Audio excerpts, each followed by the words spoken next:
Brought to you by Summercool. Pack कर दे summer cool. Summer cool cooler हवा ऐसी छोड़े पूरी फैमिली को ठंडक से जोड़े। समरकूल लाइफ बनाए वंडरफुल। तो ललन सिंह बहुत पुराने साथी हैं उनके, शुरुआत के कहेंगे फ्रेंड हैं, लेकिन उनकी इच्छा क्या थी? केंद्रीय मंत्री बनने की। तभी तो उनको आरसीपी से बैर था। इसमें कोई रॉकेट साइंस थोड़ी इस बात को समझने के लिए। ज़्यादा बोला भी नहीं, वो अपना साइलेंट ऑपरेशन किया और संजय झा को आगे कर दिया। तो वो जो आप बोल रहे हैं वो चीज़ें भी हो रही, नंबर 1 से लेकर 10 तक वही हैं। कोई है दूसरा तो 11वें नंबर पर है, तो 11वां नंबर पार्टी को होल्ड नहीं कर सकता है। दो व्यक्तियों की उपयोगिता जदयू के लिए कम होती चली जाएगी, संजय झा की और ललन सिंह की। नीतीश कुमार के समर्थक बार बार आरोप लगा रहे हैं, सोशल मीडिया पे हो या जब उन्हें मौका मिल रहा है तो मीडिया के सामने भी आकर के बोल रहे हैं। प्रदर्शन वाले भी आपने खबरें सुनी होंगी कि किस तरीके से जेडीयू दफ्तर में उनके समर्थकों ने तोड़फोड़ किया। उनके समर्थकों का ये आरोप है कि नीतीश कुमार को जो कुछ सवर्ण नेता है जेडीयू में, जैसा कि आप जिक्र कर रहे थे, संजय झा हो गए, ललन सिंह हो गए, विजय चौधरी, इन नेताओं के आगे नीतीश कुमार घिर गए हैं और नीतीश कुमार की विदाई में इन नेताओं का भी बड़ा योगदान है। क्या बीजेपी के लिए इन नेताओं ने भी एक ये कह सकते हैं कि चीज़ें आसान कर दी कि जो वो चाहते थे वो बिहार में हुआ? नहीं, तो आंशिक रूप से तो आपका मैंने आंसर कर ही दिया। देखिए, नीतीश कुमार ने जिन जिन नेताओं को प्रोजेक्ट किया उसमें कौन नेता थे?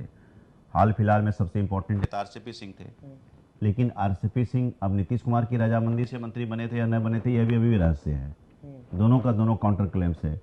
नीतीश कुमार का कहना था कि चूंकि ये प्रेसिडेंट थे तो खुद साइन कर सकते थे, तो इन्होंने अपना नाम भी प्रस्तावित कर दिया। इनका कहना था कि हम साहब के सहमति के बिना नहीं गए हैं, उनको बता के गए हैं। तो वो जब उनके जो सबसे करीबी 16-17 साल के करीबी व्यक्ति को हटा दिया गया तो कौन बचते हैं फिर? तो ललन सिंह बचते हैं। तो ललन सिंह बहुत पुराने साथी हैं उनके, शुरुआत के कहेंगे फ्रेंड हैं, लेकिन उनकी इच्छा क्या थी? केंद्रीय मंत्री बनने की। तभी तो उनको आरसीपी से बैर था। इसमें कोई रॉकेट साइंस थोड़ी इस बात को समझने के लिए। तो वो जब केंद्रीय मंत्री बन गए तो आप सत्ता में जाते हैं तो जो चीज़ सत्ता रहती है उसके करीब हो जाते हैं और आप देखते हैं कि इस आने वाले का इधर का भविष्य क्या है। तो उन्होंने वो राज चुना, लेकिन वो अपने आप को पीछे रखे, ज़्यादा बोला भी नहीं, वो अपना साइलेंट ऑपरेशन किया और संजय झा को आगे कर दिया।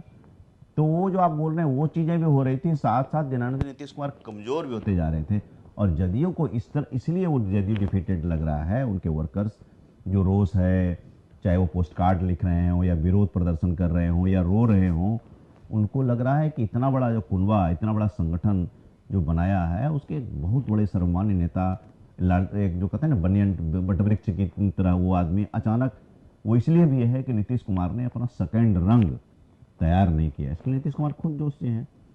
उनको तैयार करना चाहिए था ना कि एक जो पौध होती है, क्यों घूम फिर करके उनके बेटे पर बात चली जाती है? इसलिए चली जाती है कि किसको बनाएंगे, किसी का राष्ट्र स्तर का जो नेता है, चलिए विजय चौधरी, उनके बैकग्राउंड कांग्रेस से आए हुए हैं, वो भी तकरीबन अब 70 के आसपास के होंगे। ललन सिंह 70 ट्रस्ट फैक्टर की कमी है। श्रवण कुमार का पूरा पैन बिहार इमेज नहीं है। तो कोई राष्ट्रीय जो एक राज्य स्तर के नेता को प्रोजेक्ट होता है ना कि नीतीश कुमार नंबर 1 से लेकर 10 तक वही हैं। कोई है दूसरा तो 11वें नंबर पर है, तो 11वां नंबर पार्टी को होल्ड नहीं कर सकता है। आप देखिए, ये भी एक ऐतिहासिक पक्ष, एक ट्रूथ होने जा रहा है कि पावर ट्रांसफर जो होता है अब कंप्लीट होता है। जेपी युग से आए हुए रमीला जी थोड़ा सा पहले आ गए थे 69 में, जेपी मूवमेंट के पहले, लेकिन तकरीबन उसी समाजवादी दौर से आए। अब तीनों के पुत्र मैदान में होंगे, चिराग पासवान, तेजस्वी और निशांत। और निशांत ही वो व्यक्ति हैं जिनको पार्टी को लगता है कि एक उसके पास सिंपैथी है नीतीश कुमार के नाम से, उनके बेटे होने के कारण से वो पार्टी को इकट्ठा कर सकते हैं। ये पार्टी में तोड़फोड़ होगा, टूट होगी, लेकिन अभी कोई ज़रूरत नहीं है। अभी चुनाव है भी नहीं। चुनाव के आसपास बहुत सारे एलिमेंट होंगे, कुछ बीजेपी में चले जाएंगे और कुछ हो सकता है आरजेडी भागे, लेकिन फिर भी निशांत एक कुनबा तो बचा के रखेंगे क्योंकि इतना नंबर उनको अच्छा आया हुआ है और बीजेपी उनको अभी डिस्टर्ब नहीं करेंगे। उनको डिस्टर्ब, उनका जो चाहिए था उनको वो मिल गया। तो 2 सवाल आखिरी में आपसे और रहेगा। एक सवाल ये कि नीतीश कुमार जब सीएम पद से हटेंगे, पावर ट्रांसप्लांट निशांत की तरफ जाएगा, तो जेडीयू के ऐसे कौन कौन से नेता हैं जिनकी स्थिति जो है वो खराब हो जाएगी? मतलब पहले पावर में थे नीतीश कुमार के साथ, लेकिन निशांत के साथ उनकी बॉन्डिंग ना बने, या फिर यूँ कहें कि अभी सरकार चलाने में जेडीयू की अहम भूमिका थी, तब बीजेपी की रहेगी, तब उन्हें कोई बड़ा पद ना मिले, इस तरीके की चीज़ें कुछ ऐसे नेता जेडीयू के? नहीं, तुरंत देखिए, पॉलिटिक्स में तुरंत नहीं होता है। पावर ट्रांसफर जो होता है ना, वो धीरे धीरे होता है। इतना जरूर है कि कोई ऐसा व्यक्ति नहीं चाहेगा जेडीयू को कि जो फादर फिगर टाइप का लगे, जो लगे कि मेंटोर कर रहा है अब और उसको बउआ की तरह ट्रीट कर रहा है, तो इवॉल्व नहीं कर पाएगा वो धीरे धीरे अपनी टीम बनाएंगे, लेकिन तुरंत नहीं।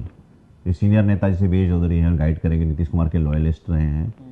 मैं जानता हूं कि 1-1.5 बरस में 2 व्यक्तियों की उपयोगिता जदयू के लिए कम होती चली जाएगी, संजय झा की और ललन सिंह की। अच्छा, हाँ, उपयोगिता खत्म, उनका जो टास्क था वो हो गया कंप्लीट, वो उपयोगिता धीरे धीरे खत्म होगी। अब वो उस काडर को एड्रेस भी नहीं कर पाएंगे जो जदयू का एक कोर काडर है।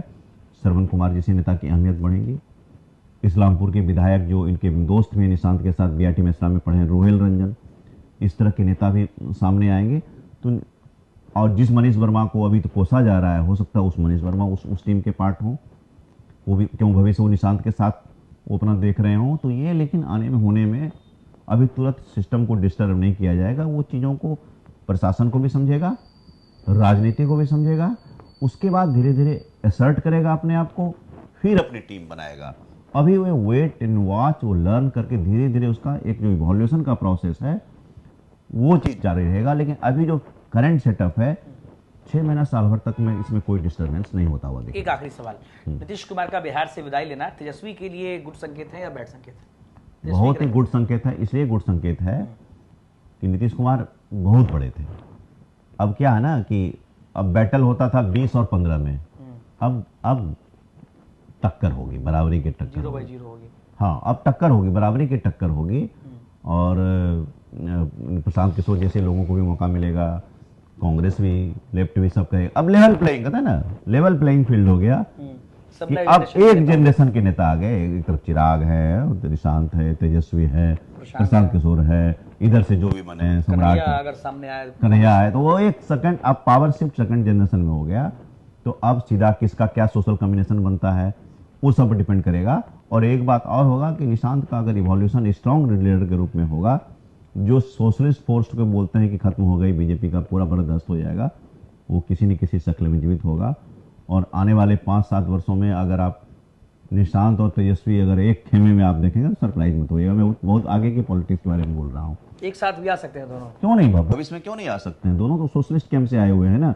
बीजेपी को जब रोकने की बात होगी, जब डोमिनेट करेगी, अगर सब कुछ साथ साथ चलेगा, अभी 5 वर्ष तो कुछ नहीं होगा। अरे इतना 202 के नंबर में क्या दिक्कत, जरूरी है कुछ करने की जरूरत नहीं है। बीजेपी के लिए भी चुनौती शुरू होगी। बीजेपी अगर कमजोर मुख्यमंत्री देती है तो उनको भी अगला 5 साल के बाद बहुत महंगा पड़ेगा, क्योंकि बिहार एक अलग प्रदेश है। यहाँ समाजवादी धारा भी है, साम्यवादी भी है, कांग्रेस भी पला है।